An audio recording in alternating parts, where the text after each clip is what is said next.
চ্যানেলের পক্ষ থেকে সবাইকে স্বাগতম জানাচ্ছি। আজকে আমরা দেখব কিভাবে Microsoft office professional plus 2024 activation করে নিতে পারি মাইক্রোসফট থেকেই, এবং এই অ্যাক্টিভেশন করার পরে কিভাবে এই অ্যাক্টিভেশনটা আমরা লাইফ টাইম কন্টিনিউ করতে পারি বা লাইফ টাইম ব্যবহার করতে পারি, সেই বিষয়টা আমরা আজকে দেখিয়ে দিব এবং দেখব কিভাবে অ্যাক্টিভেশনটা করে নিতে পারি। ভিডিওটা না টেনে কন্টিনিউ করতে থাকেন, আশা করি আপনার সলিউশনটা পেয়ে যাবেন। আমাদেরকে মাইক্রোসফট ওয়েবসাইটে ভিজিট করতে হবে। আমরা যে কোনো একটা ব্রাউজার ওপেন করে নিব,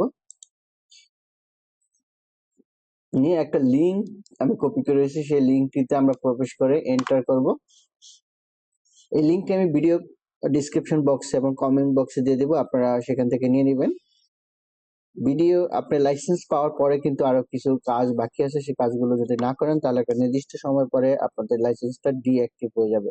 ওকে, আমরা দেখতেছি যে এখানে অ্যাক্টিভেশন রিকোয়ার্ড দেখাচ্ছে। ওকে, তাহলে আমরা দেখবো কিভাবে এই অ্যাক্টিভেশন রিকোয়ার্ডটা আমরা মুছে অ্যাক্টিভেট দেখাতে পারি এবং এটাকে কি করতে পারি, অ্যাক্টিভেশন করে নিতে পারি। তাহলে আমরা এটাকে ফার্স্টে ক্লোজ করে দিলাম। ওকে, আমরা যে লিংকটিতে, এই লিংকটি আমি ভিডিও ডিসক্রিপশন বক্সে দিয়ে দিব, আপনারা সেখান থেকে কপি করে নিয়ে নেবেন। ওকে, তাহলে আমরা 2024 চলে গেলাম। Office LTH professional plus 2024। ওকে, আমরা এই লিংকটি, এই লাইসেন্স কিটি কপি করব। ওকে, কপি করার পরে আমরা এক্সেলে যাই, ওয়ার্ড এক্সেল যে কোনো একটা ওপেন করলে হবে। আমরা এক্সেল ওপেন করলাম। ওপেন করার পর আমরা অ্যাকাউন্টে ক্লিক করব। অ্যাকাউন্টে ক্লিক করার পর আমরা চেঞ্জ প্রোডাক্টটিতে ক্লিক করব। ক্লিক করার পরে এখান থেকে আমরা এখানে পেস্ট করে দেব প্রোডাক্টটি। ক্লিক করে অ্যাক্টিভেশন অফিসে ক্লিক করব। ওকে, আমাদের একটা মেসেজ চলে আসবে। সো আমরা এটাকে ক্লোজ করে দিই।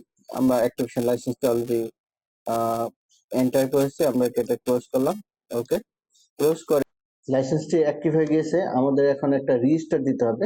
জাস্ট রেজিস্টার দিয়ে আপনারা যদি ওপেন করেন তাহলে দেখবেন যে লাইসেন্সটি অ্যাক্টিভ হয়ে গিয়েছে। সো আমরা এখন একটা রেজিস্টার দিয়ে দেবো। ওকে, রেজিস্টার দেওয়ার পরে আমরা ব্যাক করতেছি। ওকে, রেজিস্টার দেওয়ার পরে আমরা আবার ব্যাক করলাম। ব্যাক করার পরে আমরা যদি অ্যাকাউন্টে ক্লিক করে দেখবো আমাদের অ্যাকাউন্টে অ্যাক্টিভ হয়ে গিয়েছে। এখন আমাদের যে কাজটি করতে হবে সেটা হলো আমাদের এই আপডেট অপশন থেকে ডিজেবল আপডেট করে দিতে হবে। ডিজেবল আপডেট করে যদি আমরা দেই তাহলে আমাদের এই যে লাইসেন্সটা আমরা ইউজ করতেছি প্রোডাক্ট অ্যাক্টিভেশন, সেটা কন্টিনিউ আমরা ব্যবহার করতে পারবো।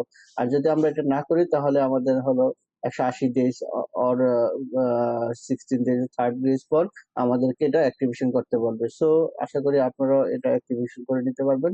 ধন্যবাদ ভিডিওটার সাথে থাকার জন্য।